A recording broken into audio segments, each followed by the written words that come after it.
Electrical dipole ये क्या है आपका? इट इज़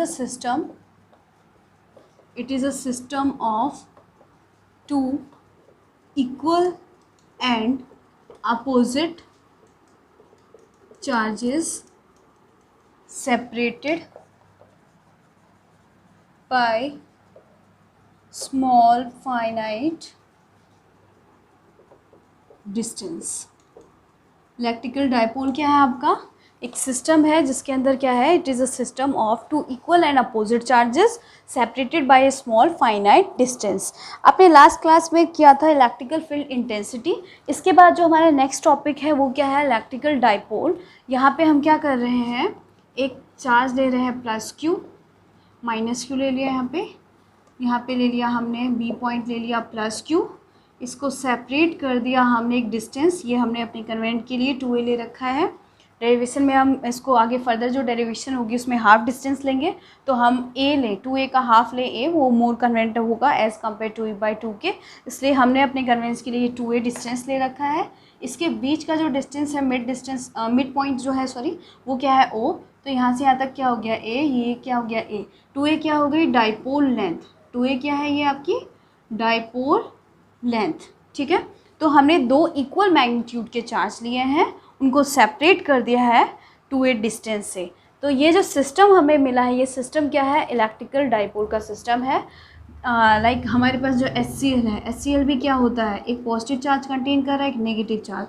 तो जब पॉजिटिव और नेगेटिव चार्ज सेपरेटेड होंगे फाइनाइट डिस्टेंस, तो हम क्या बोलेंगे, वो सिस्टम जो है वो डाइपोल सिस्टम है। तो हमारे पास इस टाइप के जो भी होते हैं, जो पॉजिटिव नेगेटिव आयंस H2O हो गया, NH3 हो गया, ये सारे क्या हो गए आपके dipole moment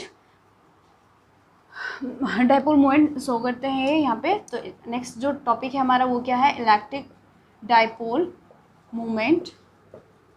electric dipole moment क्या है आपका, डाइपोल मोमेंट क्या है, एक सिस्टम है। अब ये सिस्टम स्ट्रॉन्ग है, वीक है, कैसा सिस्टम है, इसकी स्ट्रेंथ क्या है, इसको फाइंड आउट करने के लिए जो हम टर्म यूज़ कर रहे हैं that is electric dipole moment, और इसको हम डिनोट करते हैं स्मॉल p से। ये एक वेक्टर क्वांटिटी होती है, ये क्या होती है, वेक्टर क्वांटिटी। ये किसको बताती है, स्ट्रेंथ ऑफ डाइपोल को बताती है। जो हमारे पास डाइपोल है, जो सिस्टम है, उसकी स्ट्रेंथ कितनी है ये बताएगी।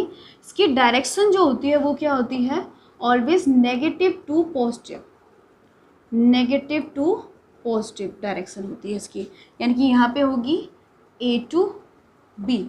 ठीक है, और इलेक्ट्रिकल डाइपोल मोमेंट होता क्या है, magnitude is the product of magnitude of either charge and the distance between them. किस किस का प्रोडक्ट होता है, इनमें से कोई सा चार्ज और क्या है उसके मैग्नीट्यूड के, ऑब्वियसली चार्ज के मैग्नीट्यूड के, हम यहाँ पे साइन नहीं ले रहे, तो इसका क्या हो जाएगा, magnitude of product of either charge and distance between them. तो P क्या हो जाएगा आपका, Q इंटू में 2a। ठीक है, ये क्या दिखा रहा है आपको, डाइपोल मोमेंट को, डाइपोल मोमेंट की स्ट्रेंथ को, डाइपोल की स्ट्रेंथ को। तो ये क्या है आपकी वेक्टर क्वांटिटी है, स्ट्रेंथ ऑफ डाइपोल को बताती है, डायरेक्शन क्या है, नेगेटिव टू पॉजिटिव है इसकी डायरेक्शन। ठीक है, तो ये क्या हो गया आपका electrical dipole and dipole moment. Next जरा देखेंगे एक बार,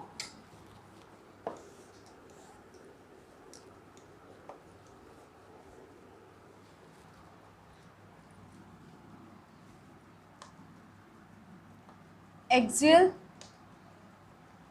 लाइन क्या होती है और इक्विटोरियल, दोनों में एक्सप्लेन कर रही हूँ अभी कि है क्या ये।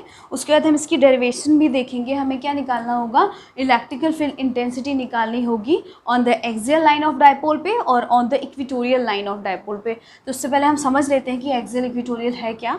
हमारे पास ये डाइपोल है, डाइपोल के सेंटर के क्रॉस जो लाइन जा रही है उस लाइन पे हम एक पॉइंट लेते हैं P, ऑब्जर्वेशन पॉइंट। ये जो लाइन है जो डाइपोल के सेंटर के क्रॉस जा रही है, इसी लाइन को हम बोलते हैं एक्सियल लाइन। कौन सी लाइन हो गई ये, एक्सियल लाइन। और ये जो P पॉइंट है वो हम एज अ ऑब्जर्वेशन पॉइंट लेके चल रहे हैं।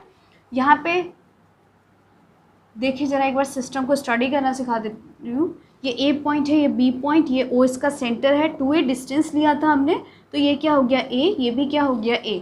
अब BP क्या हो जाएगा, जरा देखिए यहाँ से O से लेके P तक का डिस्टेंस मैं ले रही हूँ R, तो अगर मैं बोलूँ पॉजिटिव चार्ज की वजह से P का डिस्टेंस कितना होगा, यानी कि BP कितना होगा, तो ये क्या हो जाएगा आपका R टोटल है, ये A है, तो ये कितना हो जाएगा, R में से A को माइनस कर दो, R माइनस A, ठीक है। ये टोटल कितना हो जाएगा, R प्लस A, यही होगा ना, R ये A ये। तो प्लस क्यू चार्ज की वजह से कितना हो गया distance, R minus A, minus Q charge की वजह से कितना हो गया, R प्लस A। तो एक्सियल लाइन क्या हो गई, जो डायपोल के सेंटर के अक्रॉस से निकलती है, दोनों पोल्स के सेंटर के अक्रॉस से निकलती है, वो क्या हो गई आपकी एक्सियल लाइन। उस पॉइंट पे निकालेंगे। इक्वेटोरियल जरा देखिए आप, डायपोल ले लिया हमने, ये B पॉइंट हो गया इसका plus Q, O distance, O point mid point हो गया, 2A डिस्टेंस, ये A ले लिया हमने, ये भी A ले लिया। अब जो लाइन आपके डायपोल के मिड पॉइंट के सेंटर, सॉरी मिड पॉइंट के परपेंडिकुलर जाती है, सेंटर के परपेंडिकुलर जाती है, वो क्या हो गई इक्वेटोरियल लाइन। तो ये डायपोल है, इसके सेंटर के अक्रॉस, इसके सेंटर के परपेंडिकुलर जो जा रही है वो क्या हो गई, इसके मिड पॉइंट के परपेंडिकुलर, वो क्या हो गई आपकी इक्वेटोरियल लाइन। इस पर हम एक P पॉइंट ऑब्जर्वेशन पॉइंट ले लेते हैं। तो ये A है, ये डिस्टेंस कितना है R, तो ये कितना हो जाएगा आपका R² प्लस A², कैसे, पाइथागोरस से। ये परपेंडिकुलर है हमारा, इसको मैं थीटा लेके चल रही हूँ, तो ये क्या हो जाएगा आपका RA परपेंडिकुलर, ये है बेस, तो ये क्या हो जाएगा आपका √R² plus A²। Similar way में ये भी क्या हो जाएगा √R² प्लस A², ये थीटा ले लिया हमने। तो ये क्या आ जाएगा आपका इक्वेटोरियल लाइन, क्या हो गया, जो डायपोल के मिड पॉइंट के परपेंडिकुलर लाइन जाती है, डायपोल के सेंटर के परपेंडिकुलर जो लाइन जा रही है वो क्या हो जाएगा आपका इक्वेटोरियल लाइन। इस पे P ऑब्जर्वेशन पॉइंट लिया हमने और वही किया। एक बार नेगेटिव चार्ज की वजह से जितनी यहाँ पे लेंथ आ रही है वो AP लेंथ और ये BP लेंथ हमने फाइंड आउट कर लिया।